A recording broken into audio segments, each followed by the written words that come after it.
नमस्कार प्रिय दर्शकों, एक बार फिर आपका स्वागत है हमारे YouTube चैनल प्राचीन ज्ञान सच्चा ज्ञान में। प्रिय दर्शकों, आज फिर नया वीडियो नई जानकारी लेके हम हाजिर हुए हैं। आज का जो प्रसंग है, आज की जो कहानी है, ये बड़ी ज्ञानवर्धक है। प्रिय दर्शकों, आज हम आपको बताएंगे कोयल की ऐसी 3 बात जिनको हर इंसान को अपने जीवन में याद रखनी चाहिए। कोयल की इन 3 बातों को याद करने वाला बंदा और उस बातों पर अमल करने वाला बंदा अपने जीवन में कभी भी दुखी नहीं रह सकता। वो अपने जीवन में हर संकट को पार कर सकता है। किसी भी समस्या से वो बड़ी आसानी से लड़ सकता है।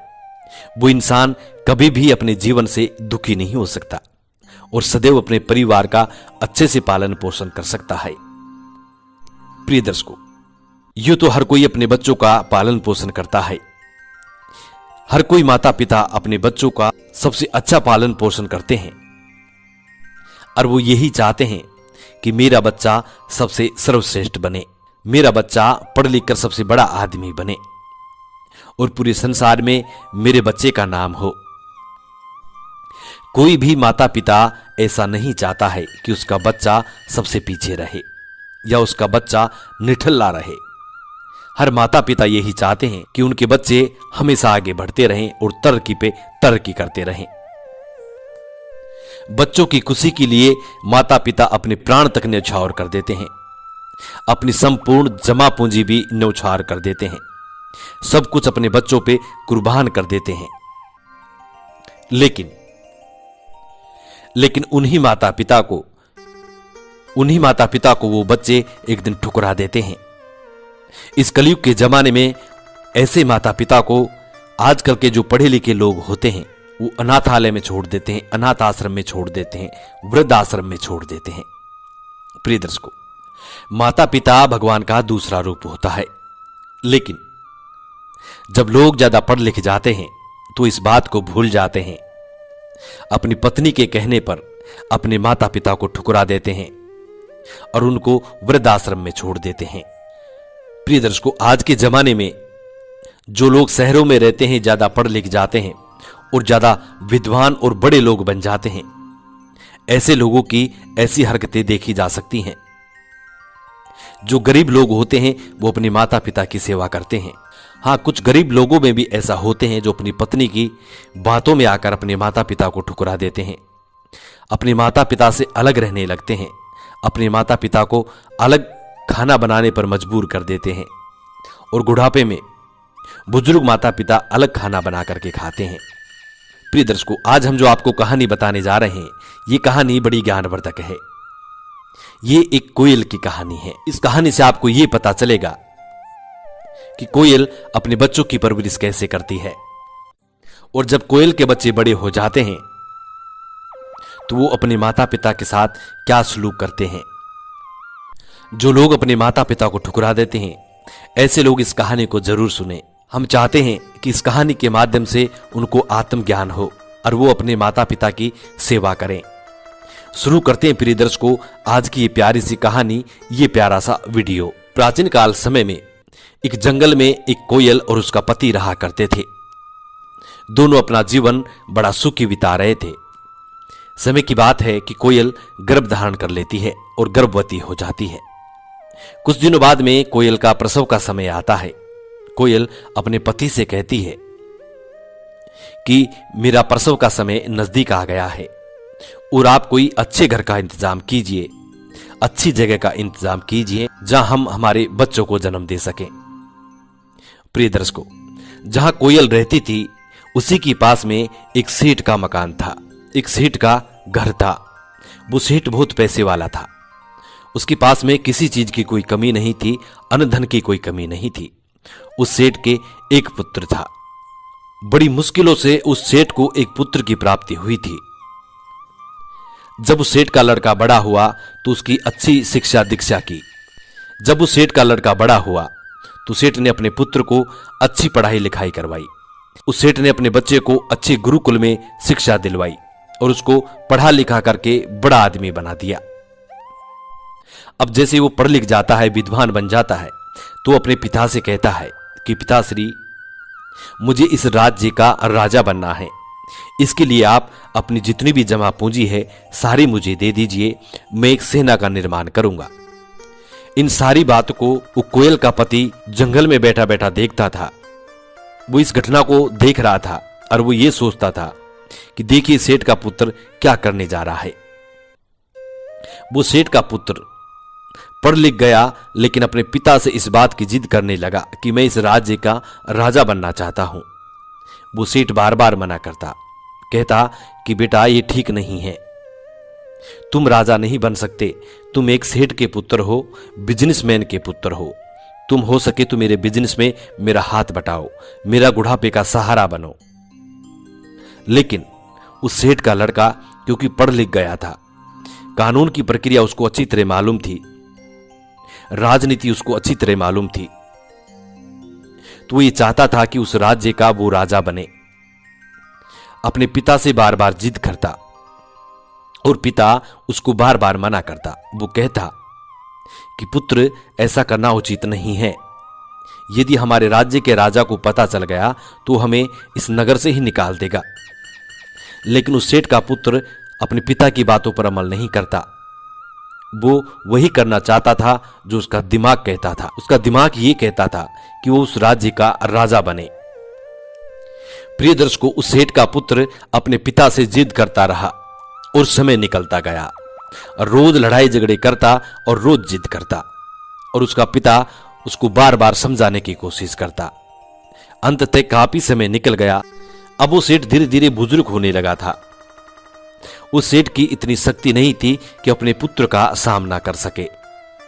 प्रिय दर्शकों, जैसे वो सेठ धीरे धीरे बुजुर्ग होने लगा और उसका जो पुत्र था वो जवान होने लगा, धीरे धीरे वो सेठ का पुत्र अपने ही पिता से हाथापाई करने लगा और वो बार बार ये कहता था कि तुम्हारी जितनी भी जमा पूंजी है सारी मुझे बेच के और मुझे दे दो, मैं एक सेना का निर्माण करूंगा। प्रिय दर्शकों, वो सेठ बुजुर्ग हो चुका था, लेकिन फिर भी अपने पुत्र को बार बार समझाने की कोशिश करता, लेकिन उस सेठ का पुत्र नहीं मानता और वो अपने पिता से धीरे धीरे हाथापाई करने लगा। इन सारी घटनाओं को वो कोयल का पति खुली आंखों से देख रहा था। कभी कभी तो वो सेठ का पुत्र अपने पिता को बुरी तरह मारता और बुरी तरह पीटता। अपनी जमा पूंजी अपने पुत्र के हवाले नहीं करता था।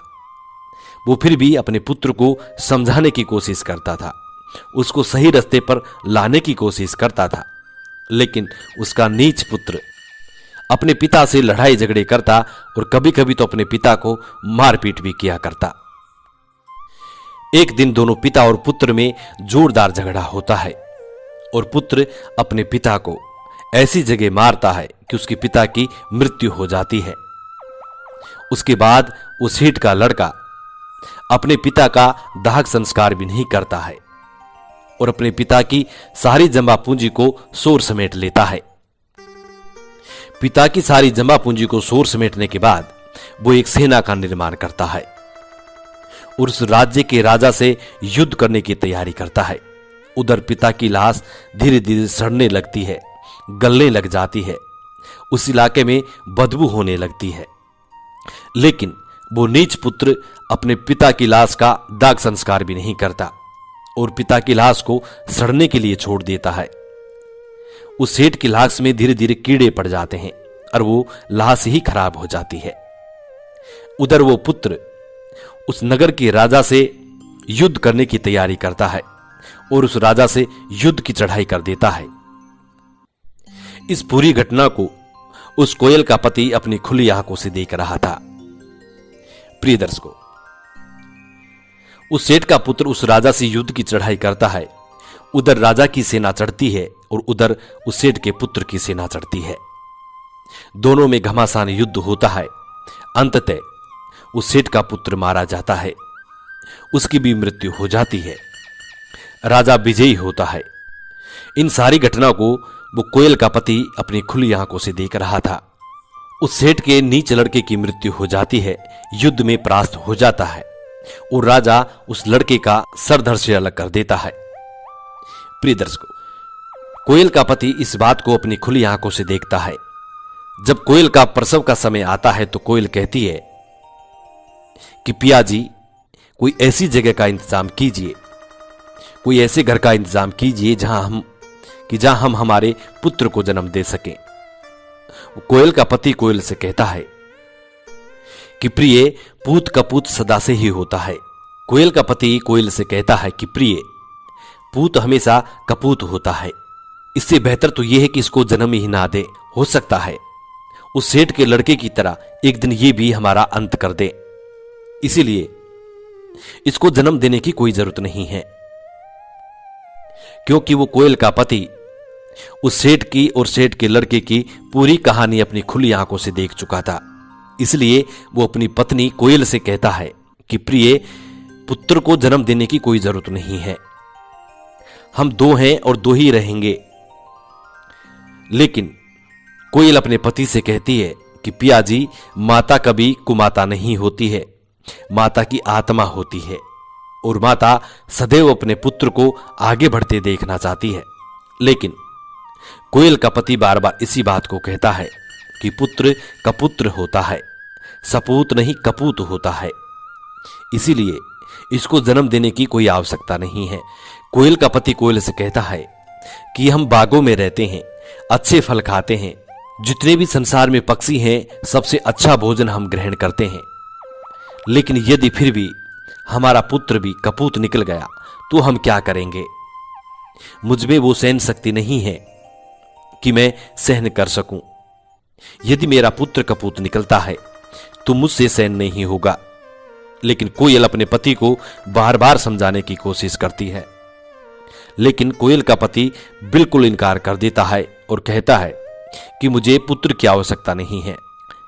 कोयल का पति कहता है कि जिस व्यक्ति का, जिस जीव जंतु का पूत कपूत निकल जाए उसका तो जीना ही बेकार हो जाता है, उसका तो जीवन ही खराब हो जाता है। कोयल का पति बिल्कुल इनकार करता है और किसी घर का इंतजाम नहीं करता, कोई घोंसले का इंतजाम नहीं करता। अंततः कोयल परेशान हो जाती है और कोयल का प्रसव का समय बिल्कुल नजदीक आ जाता है। तब भी कोयल का पति कहता है, यदि तुमने अंडे दिए और पुत्र को जन्म दिया तो मैं तुम्हें छोड़ दूंगा या फिर तुम्हें जान से मार दूंगा। प्रिय दर्शकों, उधर कोयल सोचने लगती है कि मेरे पति मुझसे बहुत नाराज हैं और इनको पुत्र से बड़ी नफरत है, मैं करूं तो क्या करूं। प्रिय दर्शकों, कोयल सोचती है कि मां बनना हर नारी का सुख होता है। हर नारी चाहती है कि वो मां बने, चाहे वो पशु पक्षी हो या इंसान, कोई भी हो, लेकिन हर नारी ये चाहती है कि वो मां बने। जब तक नारी मां नहीं बनती है तो उसका नारी जीवन ही बेकार होता है। इसलिए हर नारी चाहती है कि वो मां का सुख प्राप्त करे और मां बने, कोई उनको मां कहने वाला पैदा हो। यही सोचकर कोयल उड़ करके वहां से दूर चली जाती है। दूर चली जाती है और दूर जाने के बाद उसका प्रसव का समय बिल्कुल नजदीक हो जाता है, बिल्कुल नजदीक आ जाता है।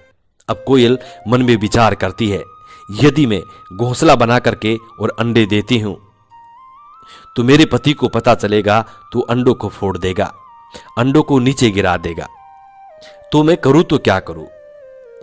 इसी विचार को लेकर कोयल एक कौवे के घोंसले में पहुंचती है। वहां कौवे के अंडे रखे हुए थे। कोयल बड़ी चालाकी से कौवे के अंडों को नीचे गिरा देती है और खुद अपने अंडे वहां दे देती है। अंडे देने के बाद कोयल कुछ दूरी पर जाकर अपने अंडों को निहारती है और सोचती है कि एक दिन मेरा पुत्र मुझसे मां कहेगा और मैं मां बनने का सुख प्राप्त करूंगी। इतनी देर में अपने घोंसले पे कौवे आ जाते हैं और कौवे बैठ जाते हैं। कोयल दूर पेड़ पर बैठकर और देखती रहती है कि कौवा मेरे अंडों को पहचानता है या नहीं।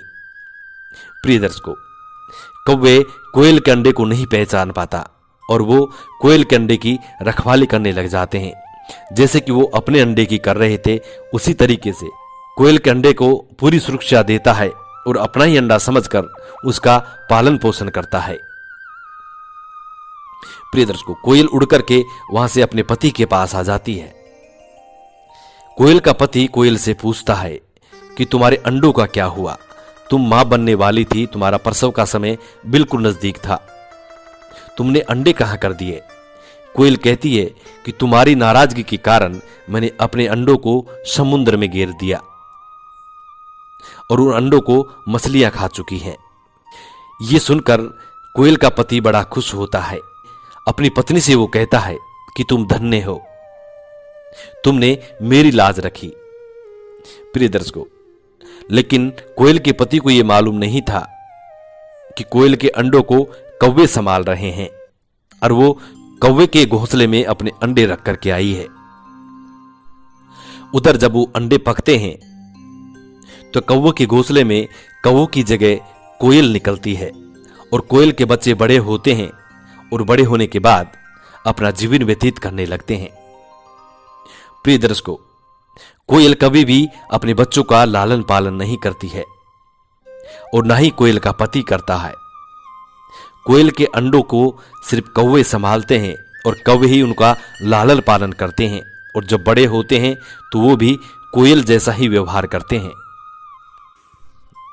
प्रिय दर्शकों, ये कहानी यहां खत्म होती है।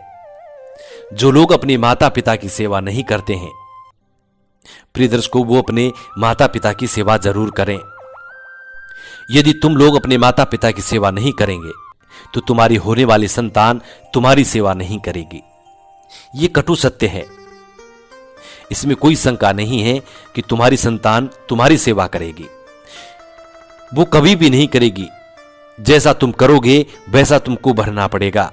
यदि तुम अपने माता पिता को अनाथ आश्रम में छोड़ के आते हैं, वृद्ध आश्रम में छोड़ के आते हैं, तो एक दिन ऐसा आएगा तुम्हारे बच्चे भी तुम्हें वृद्ध आश्रम में छोड़ के आएंगे, अनाथ आश्रम में छोड़ के आएंगे और तुम्हारा जीवन भी वैसा ही व्यतीत होगा जैसा तुमने तुम्हारे माता पिता का बना रखा है। यदि तुम अपना भविष्य सुधारना चाहते हैं, अपना बुढ़ापा सुधारना चाहते हैं, तो अपने माता पिता की जितनी हो सके उतनी सेवा कीजिए ताकि तुम्हारा जन्म भी सफल हो। प्रिय दर्शकों, माता पिता भगवान से कम नहीं होते हैं। माता पिता यदि भगवान नहीं हैं तो भगवान से कम भी नहीं होते हैं। इसलिए हो सके जितनी अपनी माता पिता की सेवा करें। माता पिता के चरणों में ही जन्नत होती है। हम उम्मीद करते हैं प्रिय दर्शकों कि इस कहानी से आप ढेर सारी प्रेरणाएं लेंगे और कभी भी जीवन में अपने माता पिता को दुख नहीं देंगे। यदि आप अपने माता पिता को दुख देते हैं तो आपकी संतान आपको दुख देगी। मिलते हैं प्रिय दर्शकों नेक्स्ट वीडियो में। तब तक के लिए अपना ख्याल रखें। नमस्कार।